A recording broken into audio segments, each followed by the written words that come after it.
드립니다. 네, 우리 좋으신 주님의 은혜와 평강이 우리 모든 영 가족들과 함께하길 주의 이름으로 축원합니다. 아멘. 여러분, 신앙생활을 하다 보면 하나님이 얼마나 좋은 분이신지, 또 그분이 내 삶 속에 행하시는 일들이 얼마나 깊은 섭리 가운데 하나하나 이루어 가시는 일인지를 알게 되는 순간이 옵니다. 그런 경험 해보신 적 있으세요? 그때의 감격은 참 이루 말할 수가 없죠. 인생의 한 지점이 예전에는 그 문제가 나를 마치 넘어뜨리고 파멸시킬 것 같았는데, 지나고 나서 다시 복귀하면서 그때를 생각해 보니 그때가 내가 하나님을 가장 깊이 만날 수 있는 순간이었고, 그 어려운 것이 또 어떻게 보니까 하나님 내게 주시는 특별한 계획이고 복이었다라는 것을 알게 되면, 하나님이라는 존재는 나라고 하는 사람이 닮기에 얼마나 큰 분인지 그때 비로소 생각을 하게 됩니다. 그러면서 내 입에서 나도 모르게 튀어나오는 말이 내가 하나님을 그동안 오해했구나. 하나님을 오해했구나. 여러분, 이 오해와 이해와 오해, 그냥 한 글자 차이잖아요. 그런데 이 오해와 이해, 이 한 글자 차이가 삶의 방식을 완전히 바꾸어 놓을 수가 있습니다. 인간관계에서도 그렇겠죠. 우리가 똑같은 사람인데 그 사람이 말하는 방식과 그 사람의 나를 대하는 태도가 참 어떨 때는 너무너무 그게 힘들어요. 그런데 그 사람의 지금 삶의 고민과 또 저렇게 말할 수밖에 없는 이유와 또 그가 겪었던 과거의 트라우마들을 내가 알고 나서 그 말을 듣고 보면은 이해가 되고, 또 그 말에 대해서 아무런 것 없이 그냥 품고 사랑하게 되고, 오히려 그 말이 나를 아프게 하는 것이 아니라 그 사람을 더 사랑하게 만드는, 그게 바로 오해와 이해의 차이라는 거죠. 그것은 하나님과의 관계에서도 중요한 문제입니다. 어쩌면 우리 신앙생활은 그런 하나님에 대한 이해를 추구하는 과정이라고 말할 수도 있습니다. 이해가 쌓인다는 것은 또 한편으로는 우리 안에 있는 이 하나님에 대한 오해를 한꺼풀씩 해소해 나간다라고도 말할 수도 있겠죠. 어떤 사람은 오해로 자꾸만 담을 쌓는 사람도 있는가 하면은, 어떤 사람은 오해를 넘어서 이해의 자리로 나아가기도 합니다. 여러분은 인간관계 속에서, 하나님과의 관계 속에서 어떤 위치 속에 서 계십니까? 오늘 저는 이 말씀을 통해서 우리의 믿음이 오해를 빨리 벗어버리고 이해를 향해서, 이해를 추구하는 믿음으로 나아갈 수 있기를 바라는 마음으로 오늘 말씀을 한번 생각해 보도록 하겠습니다.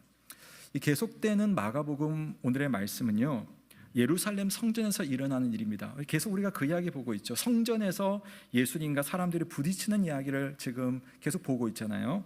우리가 예전에 뭐 봤습니까? 대제사장들과 서기관들과 장로들이 예수님께 와서 당신의 가르침과 권위는 도대체 어디에서 왔느냐?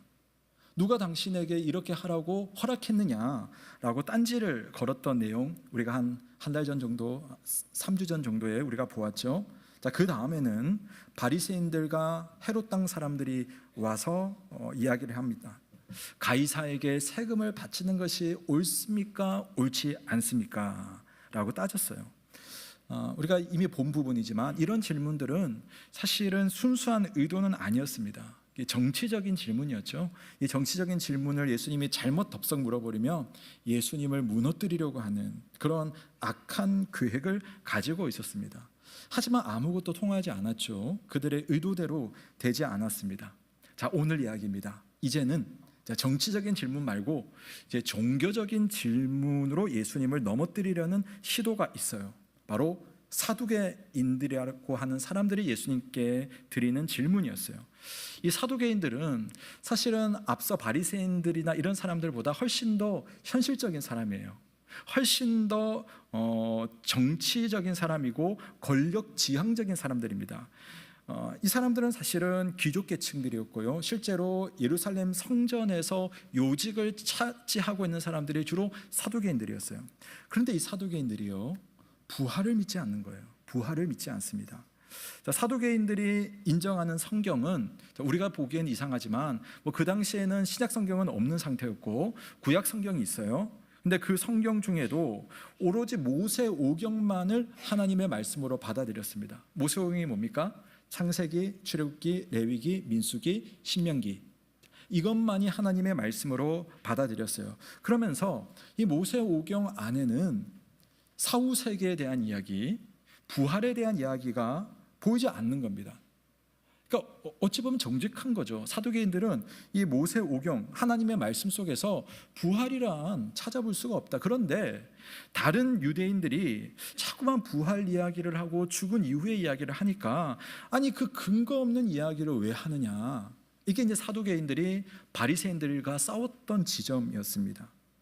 그래서 하나님이 인간을 부활하게 하실 리 없다고 생각하는 그 사두개인들은 기본적으로 이 땅만을 바라보면서 살아갑니다. 그러니까 오늘날 우리 비신자들이 하나님 없이 살아가면 당연히 이 삶이 전부인 거죠. 또는 좀 제가 과한 표현일지 모르겠지만 우리 신자들 중에도, 믿는 자들 중에도 하나님에 대한 깊은 믿음과 부활과 영생에 대한 소망이 없는 사람들은 믿는다고 하지만 오로지 내 삶이 오늘 지금 이 땅에서 잘 먹고 잘 사는 것이 전부일 수도 있습니다. 사두개인들이 어떤 면에서는 그런 사람들이었다는 거죠. 그런 사람들이 이제 예수님을 넘어뜨릴 수 있는 아주 종교적인 아주 기발한 무기를 가지고 온 겁니다. 그게 부활이에요. 부활이라는 화두. 그래서 사두개인들이 이 부활의 문제를 예수님께 질문을 하는 겁니다. 근데 그것을 다루기 위해서 머리가 참 좋고 정치적인 사람들이거든요. 그래서 이런 이야기를 하는 겁니다. 그들은 모세의 글을 하나님의 말씀으로 받아들이기 때문에 오늘 말씀 속에 모세 이야기를 하는 겁니다. 우리가 읽었던 말씀 중 19절부터 23절의 말씀에 보면 그런 어떤 하나의 극단적인 예를 이제 인용을 하는 겁니다. 자, 이 이야기는 근거가 있어요. 구약의 모세 오경 중에 신명기 말씀에 보면 오늘 왜 사두개인들이 이 이야기를 하는지 우리가 이 본문을 알아야지 오늘 우리가 마가복음 말씀을 조금 더 이해하기 좋습니다. 그래서 신명기 25장 5절과 6절 말씀 한번 보실게요. 제가 한번 읽어드릴게요. 자, 이건 하나님께서 모세를 통해서 그 당시 이스라엘 백성에게 주신 율법입니다.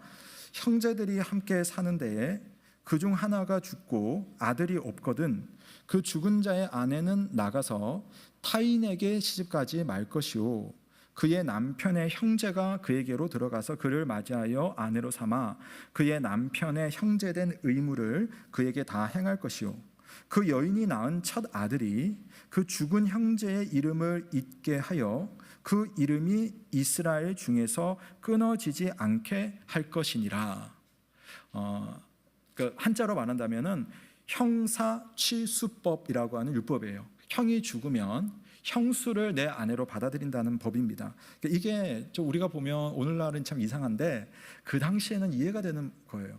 왜냐하면 그 당시 여성들은 경제력을 가지기가 참 힘든 시대였기 때문에 자식이 없다고 하는 것, 그러면서 남편이 죽었다라고 하는 것은 어떤 삶의 어떤 능력을 가지기가 상당히 힘든 겁니다. 그러면서 그 가문의 그 남성의 대가 이제 다 끊어지는 거죠. 그래서 하나님께서 그럴 경우에 이 여인을 위해서 형제가 있는 집이라면 그 형제들이 이 여인과 결혼을 하고 그러면서 그 사이에 자녀가 나오면 그 첫 자녀를 이 죽은 남편의 대를 잇도록 하여서 이 여인을 보호하고 또 대가 끊어지지 않도록 하라. 이것이 이 말씀의 의도였어요. 이 사두개인들이 이 구약에 있는 하나님의 말씀이잖아요. 이 말씀을 가지고 이제 한 가지 예를 드는데 아주 극단적인 예를 드는 겁니다. 우리가 19절부터 23절 말씀 제가 간략하게 설명을 드리면 이런 겁니다. 이 법을 가지고 생각하는 거예요. 한 남자와 한 여자가 결혼했습니다. 그런데 남편이 죽었습니다. 그런데 이 두 사람 사이에 자녀가 없는 거예요. 자, 그러면 이제 이 모세 율법에 의하면 어떻게 하면 됩니까? 이 죽은 남자의 형제가 있으면 그 형제가 이 여인과 결혼을 하면 되죠. 그래서 살아갑니다.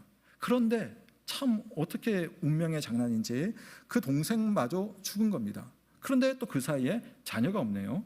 그럼 어떻게 해야 되겠습니까? 그 집에 7 형제가 있는 거예요. 그래서 줄줄이 7 형제와 결혼을 하는데 남성분들 부러운 거 아니시죠? 결혼을 하는데 아무도 아들을 생산하지 못한 때 그냥 다 죽었어요. 남편 다 죽었습니다. 나중에는 결국 사람은 다 죽기에 여자마저도 죽게 됩니다. 자, 이제부터 사두개인들의 아주 악랄한 공격이 시작되는 거예요. 자, 만약에 그렇다면 하나님, 당신들이 주장하는, 일반적인 유대인들이 주장하는 부활이 있다고 하던데, 부활을 했을 경우에, 죽은 사람들이 부활을 했을 때에, 그렇다면 이 여자는 누구와 결혼관계를 유지하게 됩니까? 라는 질문을 하게 되는 겁니다. 이 여인은 누구의 아내가 되는 건가? 그들의 논리를 따라가면 참 대답하기가 부담스러운 질문이죠. 사두개인들이 짚어내는 점은 이것입니다. 이 사람들 부활을 안 믿어요, 원래. 그런데 이야기를 하는 것은 그만큼 부활이 좀 허구다, 그 이야기를 하려고 하는 겁니다. 그래서 자기들의 요점은 뭐냐? 하나님께서 모세를 통해서 주신 율법이 당신들이 믿는 그 부활이라는 상황과 뭔가 맞지가 않는다. 여러 명과 결혼할 수 있는 그런 제도를 주셨다면 정말 부활했을 때 이런 경우에는 이게 관계가 이상해지지 않느냐. 그러니 부활은 가짜다, 있을 수 없다라고 주장을 하는 거예요. 여러분 어떻게 생각하십니까? 사후세계나 부활을 믿지 않는 사람이라면 이거 아무 상관이 없겠지만, 믿는 사람이라면 고민을 한 번쯤은 해볼 수 있는 문제입니다. 여러분, 우리에게도 다 일어날 수 있는 일이죠. 누구나 사랑하는 사람을 살다 보면 먼저 보내게 되고, 그 이별이 남들보다 이른 사람들은 다시 사람을 만나서 새 출발을 할 수 있습니다. 자, 그렇다면 우리가 또 다 죽게 될 텐데, 천국으로 가게 되었을 때에 우리는 누구의 남편, 누구의 아내가 되는 겁니까? 누가 내 남편이고 누가 내 아내가 되는 걸까요? 하나님께서 그런 세상을 영원한 사후세계에 만들어 놓으셨을까 하는 의문을 가지기에 충분한 문제가 이 부활이에요. 여러분은 어떻게 생각하십니까? 예수님은 먼저 이런 말씀으로 대답을 시작하시는데요. 우리 마가복음 12장 24절 한번 같이 읽어보시겠습니다. 시작.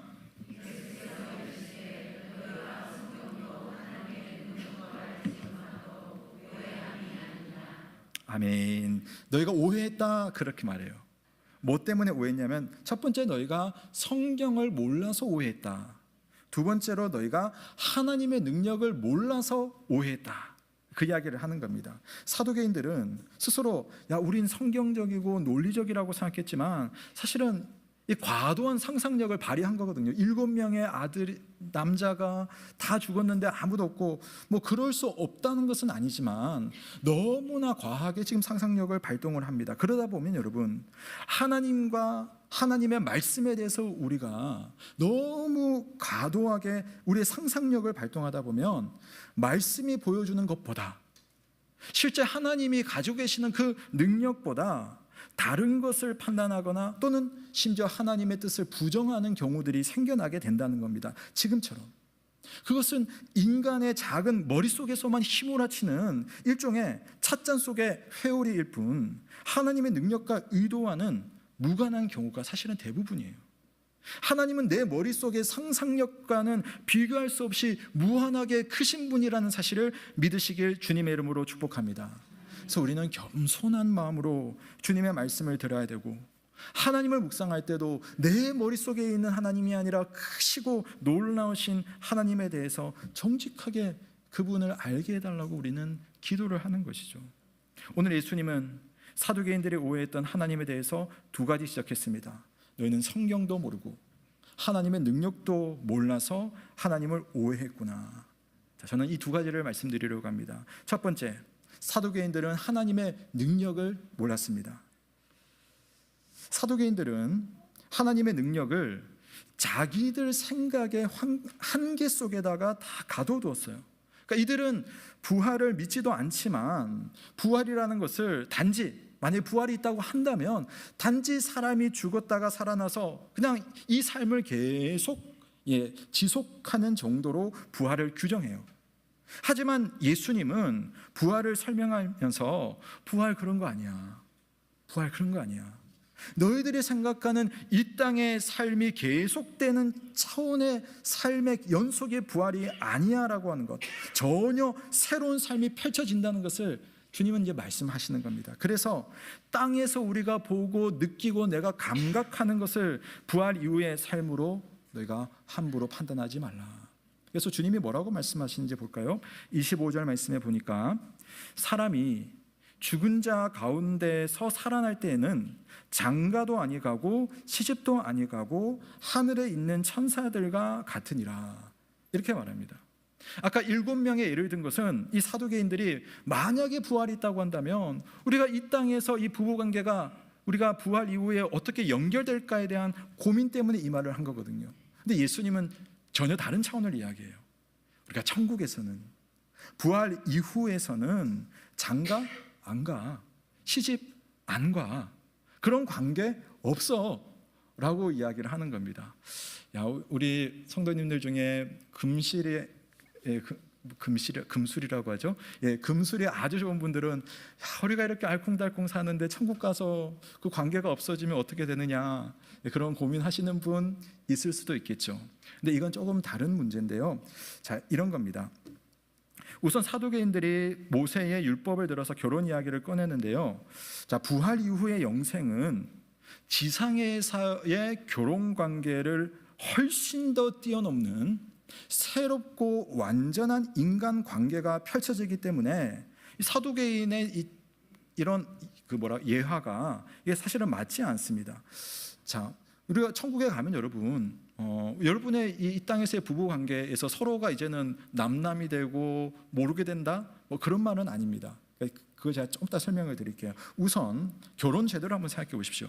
하나님께서 왜 세상을 창조하시고 아담과 하와에게 결혼 관계를 주었느냐라고 할 때 첫 번째는 후손이에요. 후손. 하나님께서 이 땅에 계속해서 자녀를 출산하여서 생명이 연속되고 지속되게 하는 것이 결혼과 출산의 하나님의 목적인 것이죠. 그런데 영원한 하나님의 나라 부활의 시기가 되면 더 이상 자손을 출산하지 않아도 되는 때가 오는 겁니다. 왜냐? 그곳에서는 모든 사람들이 영원토록 살게 되고 새로운 생명이 태어나지 않고 이제는 하나님께서 만드신 그 인간의 숫자로서 영원토록 살기 때문에 출산의 필요가 없게 됩니다. 그래서 우리가 결혼 관계가 첫 번째 필요가 없는 거예요. 두 번째, 하나님께서 아담에게 하와를 주실 때에 하나님이 보신 것은 뭐냐면 아담이 외롭겠다. 아담이, 여러분 다 아시잖아요. 남자들은 뭔가 좀 부족하잖아요. 여성이 없으면은 남자가 좀 어려운 부분들이 있어요. 물론 여성들에게도 남성들이 그런 면들이 있겠죠. 서로 간에 부족한 점을 채워주는 겁니다. 왜 인간이라고 하는 존재는 이 땅에서 약한 존재로 탄생되었기 때문에. 근데 천국으로 가게 되었을 때는 우리 인간의 몸과 마음이 완전해지는 겁니다. 그래서 우리에게는 그런 약점이나 부족함이나 소외감이나 외로움이 없어요. 게다가 우리가 이 땅에서 만약에 여러분 부부관계가 정말 지극히 좋다고 한다면, 그 두 사람이 지극히 좋다고 한다면 이런 천국에서는요, 두 사람의 좋은 관계가 계속 가요. 그런데 이 관계보다 훨씬 더 완벽하고 좋은 관계가 지속이 될 거예요.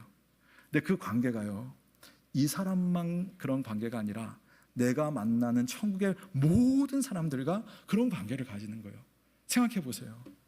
내가 만나는 모든 사람들이 나를 지극히 사랑하고 내가 그 사람을 사랑하는데 지금 사랑하는 것이 쉽지는 않지만 그곳에서는 사랑하는 것이 너무나 기쁘고 행복해서 그 천국에 있는 모든 만남과 그 모든 삶이 너무나 지극한 감격과 행복이 있다라고 한다면 얼마나 좋겠습니까? 지금 상상할 수 있는 그 관계의 즐거움에 이런 비교할 수 없는 극대한이라고 보시면 될 겁니다. 어떤 분들은 이런 이야기 하시는 분도 계세요. 죄송하지만 그럼 천국에는 부부관계가 없으니까 성적인 즐거움이 없겠네, 그렇게 하시는 분도 있습니다. 물론 성경에는 여기에 대한 자세한 이야기는 없습니다만은, 그러나 성경의 여러 말씀을 통해 본다면 저는 이렇게 말씀을 드릴 수 있을 것 같아요. 이 땅에서 하나님께서 부부간의 이 성적인 관계를 통하여서 쾌락을 우리가 즐기고 즐거워할 수 있잖아요. 근데 천국에 가서는요, 그런 성적인 쾌락은 없다 할지라도, 부부만이 누릴 수 있는 그런 쾌락은 없겠지만, 그러나 이런 이 땅에서의 쾌락이 줄 수 없는 완전한 일종의 쾌락, 완전한 기쁨, 최고의 즐거움, 매사에 감격과 행복이 있는 곳이 바로 천국이라는 거예요. 뭐 지금은 우리 머리는 다 상상할 수 없겠지만, 따라서 천국에서는 이제 결혼이라는 제도가 지속될 필요가 없어요.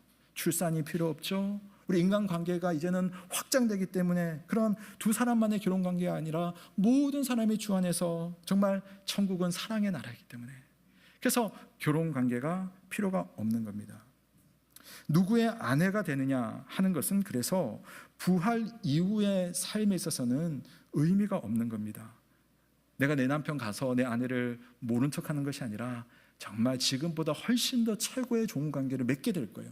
하지만 이 관계뿐만 아니라 더 많은 최고의 관계를 계속적으로 맺게 되는 천국으로 우리는 들어가게 되는 겁니다. 부활을 바라보고 살아가는 성도는 이 땅에서 지지고 볶는 그 인간관계에서 벗어나서 정말 지극히 배려하고 섬기고 아끼고 사랑하고 사랑받는 관계를 추구하며 누리며 살아가는 거예요. 한마디로 하나님께서 하신다면 그 정도 하시지 않겠느냐. 예수님은 그 말씀을 하는 거예요. 너희가 하나님의 능력을 몰라서 오해하는구나.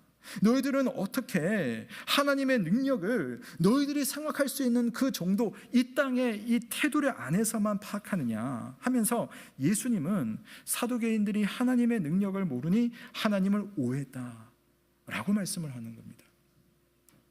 자, 이번 추석 명절에 저희 어머니 뵈면서 아내랑 이제 심각한 대화를 좀 했어요.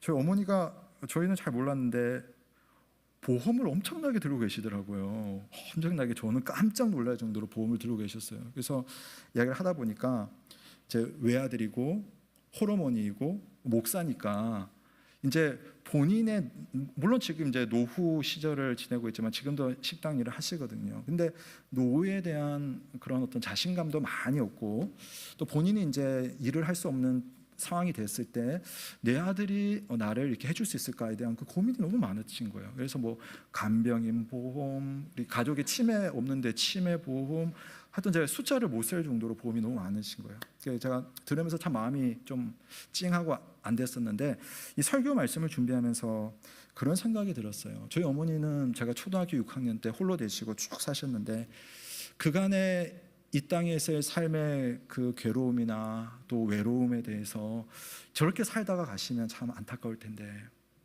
하나님의 나라는, 하나님의 나라라고 하는 것은 우리 어머니께서 짧은 시절 남편과 보냈던 그 어떤 삶의 그 어떤 여정보다도 행복하고 완벽한 삶, 지금 막 다리가 아파가지고 막 그러시는데 지금의 그 아픔들, 또 그 미래에 대한 그런 어떤 두려움들, 염려들, 그런 것들이 전혀 없는 그 나라에 들어가서 영원히 살 텐데, 물론 남은 이 날은 뭐 저도 아마 아픈 날이 올 것이고 또 함께 슬퍼할 날이 오겠지만, 그러나 이 하나님의 말씀, 무엇보다 하나님이 그럴 만한 능력을 가지신 하나님이라는 것을 제가 생각하니까 마음에, 이번에는 이 설교를 준비해서 너무 제가 마음의 위로를 참 많이 받았습니다.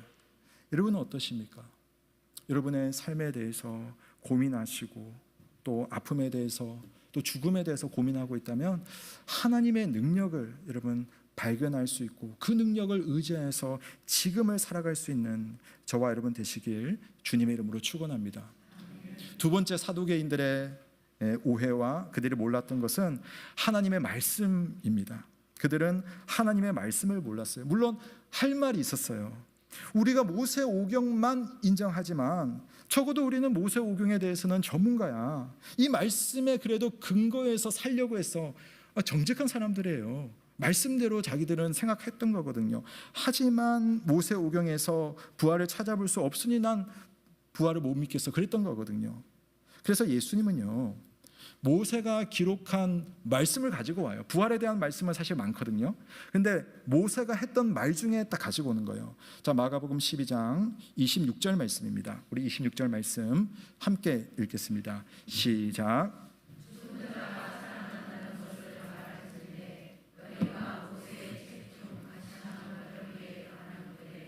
하나님께서 모세에게 이르시되 나는 아브라함의 하나님이요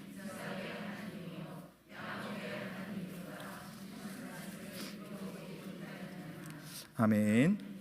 자, 이 말씀은 예수님께서 이제 인용하신 말씀이에요. 그래서 사실은 출애굽기 3장 6절 말씀에 하나님께서 모세를 불러서 이스라엘 백성들을 구원하실 때에 모세가 당신이 누구신지 좀 저에게 더 정확하게 알려주세요라고 말할 때 하나님께서 주신 자기 소개입니다. 나는 아브라함의 하나님이고 이삭의 하나님이고 야곱의 하나님이다라고 말씀을 하셨어요. 이 말씀 출애굽기 읽으면서 좀 이상하게 느끼지 않으셨어요? 왜 굳이 이런 표현을 했을까라고 할 때 사실 모세의 시대, 모세가 이 말씀을 그 당시 받았을 때는 아브라함과 이삭과 야곱은 없는 사람이에요. 몇백 년 전에 이미 죽은 자기의 조상 아브라함과 이삭과 야곱이에요. 근데 굳이 하나님은 이 아브라함, 이삭, 야곱의 하나님이라고 자기를 소개하는데 거기에는 이유가 있어요. 이 사람들이 육신으로는 그 옛날 죽었지만 영혼으로는 지금도 살아서 하나님과 함께 있으며 그뿐만 아니라 하나님의 뜻 안에서 그들의 육신도 다시 부활할 것이기 때문에 그들은 지금 죽은 것이 아닌 거예요. 하나님 앞에서 지금 살아있는 사람들이 아브라함과 이삭과 야곱이며 또 그 전에 먼저 하나님의 부름을 받은 모든 사람들이 사실은 부활을 안 했다 뿐이지 영혼으로서 하나님과 함께 살고 있는 겁니다. 그래서 아브라함, 이삭, 야곱과 맺은 하나님의 약속이 사람이 죽어버리면 계약이 깨져버리잖아요. 근데 깨어지지 않는 이유는 그들이 지금 살아있다는 거예요. 이야기를 통해서 지금 이 사두개인들의 부활 논리를 깨트리는 거거든요. 모세의 조상이고 유대인의 조상이었던 아브라함은 사실은 그 자신이 부활을 믿고 있었어요. 히브리서 11장 말씀에는 아브라함의 믿음에 대한 설명이 있거든요. 하나님이 어떤 분이라고 믿었냐면은 하나님은 죽은 자 가운데서도 사람을 살리시는 분으로 아브라함은 믿었어요. 창세기 보면 그런 아브라함을 볼 수가 있습니다. 그래서 아브라함은 지금 내가 살고 있는 이 땅이 내 삶의 전부라고 여기지 않고 더 나은 본향, 하나님이 주실 땅을 바라보면서 살았던 사람이 바로 아브라함이었습니다. 부활을 통한 영원한 삶을 받아들이지 않는다면 출애굽기에 기록된 이런 하나님의 말씀을 도대체 이해할 수가 없는 거예요. 근데 사두개인들은 이것 모르면서 어떻게 이 말씀을 이해를 하는 거죠? 사두개인들이 가장 중요하게 여기는 기준인 모세오경도 사실은 부활을 지지하고 있었습니다. 생명의 하나님은 부활을 주시는 하나님이시다. 바로 그 말씀이었어요. 예수님은 부활에 대한 수많은 구절을 말할 수 있지만 모세 이야기만 언급한 이후의 결론은 너희는 성경을 모름으로 하나님과 하나님의 하시는 일들에 대해서 오해를 했다라고 말한 겁니다.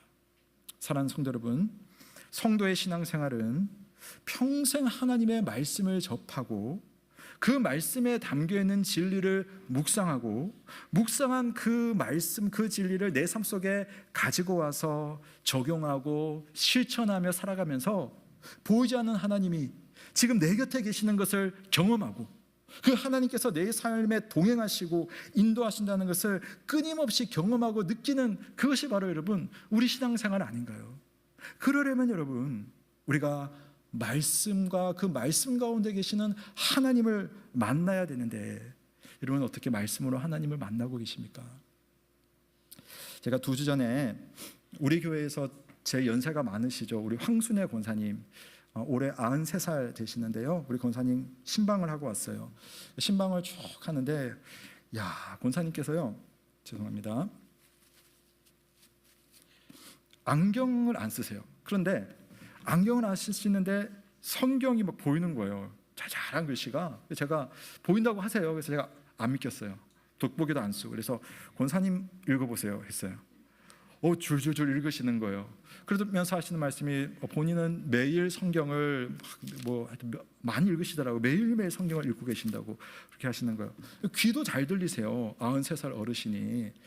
그래서 제가 이제 신방 끝나고 여쭤봤어요. 권사님 도대체 비결이 뭡니까? 저도 좀 가르쳐 주세요 라고 했거든요. 그때 우리 권사님 따님이시죠. 우리 김인숙 집사님 그 자리에 함께 계셨거든요. 집사님이 저한테 그런 말씀 하시더라고요. 목사님 저희 엄마는요 동의보감을 끼고 살아요.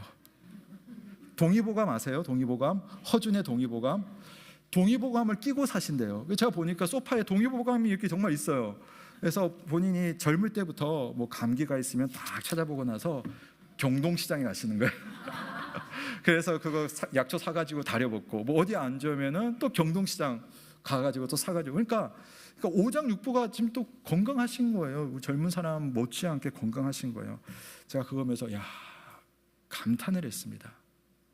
한 사람이, 허준이라는 그 명의가 사람을 정말 잘 연구해서 기록한 그 글을 그처럼 믿고 그처럼 따를 때 그것이 가지고 오는 그 유익이라는 것이 얼마나 대단한가 제가 한번 봤는데요.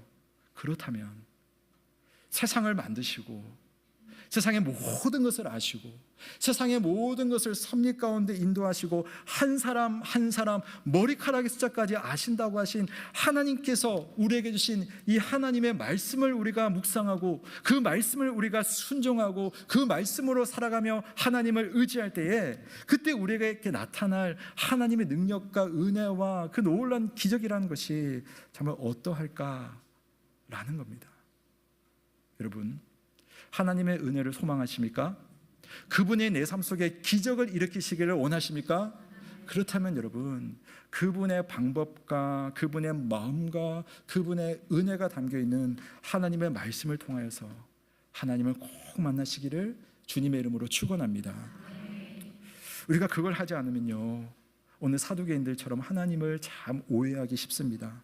신앙생활 중에 여러 상황 속에서 실망하고 실수하면서 하나님을 원망하는 일들이 발생해요. 물론 하나님이 우리에게 잘못 알려주시거나 그분이 실수하는 것은 아니에요. 하지만 우리가 하나님을 오해하기 시작한 거죠.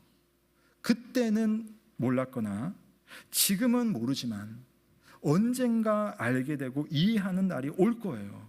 그 중에 중요한 성경적인 주제가 바로 죽음과 생명, 부활이 아마 그런 문제 중에 하나일 겁니다. 지금 여러분 잘 모르겠지만 그때가 되면 이 부활이 얼마나 놀라운 것인지 알게 될 것입니다. 사랑하는 여러분, 하나님은 선하신 분이심을 믿으시기를 바랍니다. 하나님은 여러분에게 자비로우신 분이심을 믿으시기를 바랍니다. 무엇보다 하나님은 능력이 많으신 무한하신 하나님인 것을 믿으시기를 바랍니다. 그러므로 우리의 삶에 여러분 문제가 있다면 그 문제 속에 함께 하시는 하나님을 신뢰하고 의지하시길 주님의 이름으로 축복합니다. 말씀을 정리하면서 제가 세 가지 결론을 좀 드리려고 합니다. 오해에서 이해로 나아가는 우리 신앙이 되면 좋겠는데요. 첫 번째, 사람의 죽음은 끝이 아닙니다. 여러분의 죽음은 끝이 아니에요. 사두개인은 눈에 보이는 것만을 원했기 때문에 내세와 부활을 믿지 않았습니다.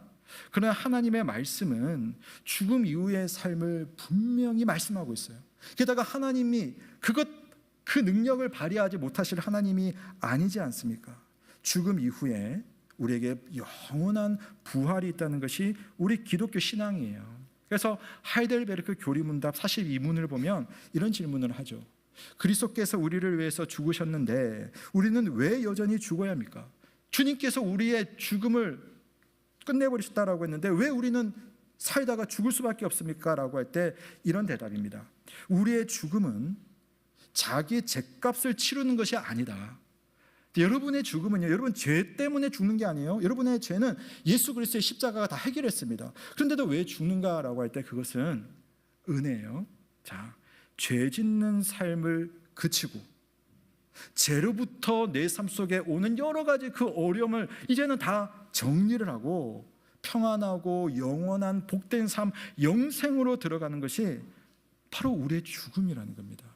그러므로 여러분, 성도에게는 죽음이 끝이 아니라 영생으로 들어가는 입구이며 기다려도 여러분 괜찮은 하나님의 은혜의 날이 우리에게 예비되어 있다는 사실을 믿으시기를 바랍니다.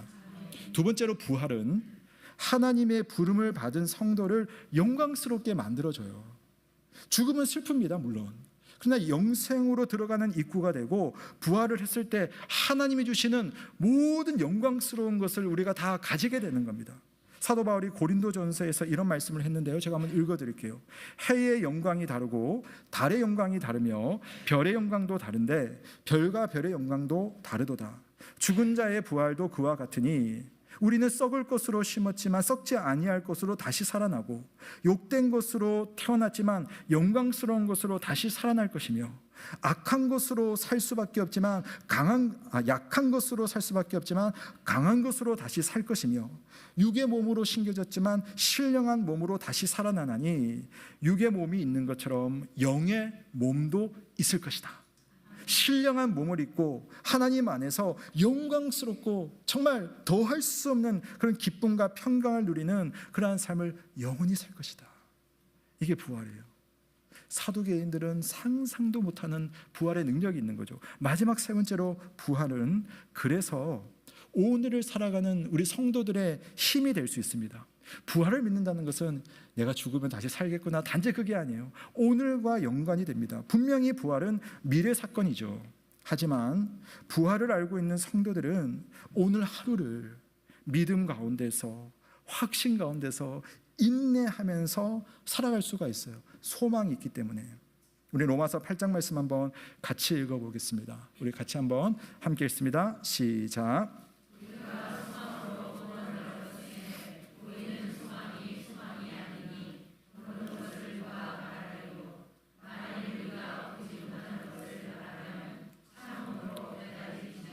아멘. 성도가 부활을 믿는다는 것은 사실 보지 못하는 거죠. 그래서 보지 못하는 것을 여러분 믿기 위해서는 뭐가 필요합니까? 인내, 참음이 필요한 거예요. 이 땅을 사는 동안 여러분마다 얼마나 남은 생이 있는지 모르겠지만 그 남은 생 속에 여러 가지 일들이 아마 찾아옵니다. 근데 그 삶 속에서도 내가 인내하고 소망을 가질 수 있는 것은 그분의 영광스러운 부활이 내 것이 될 것이기 때문에 우리는 오늘 인내하는 가운데서 오늘을 감사하며 최선을 다해서 살아갈 수가 있는 거예요.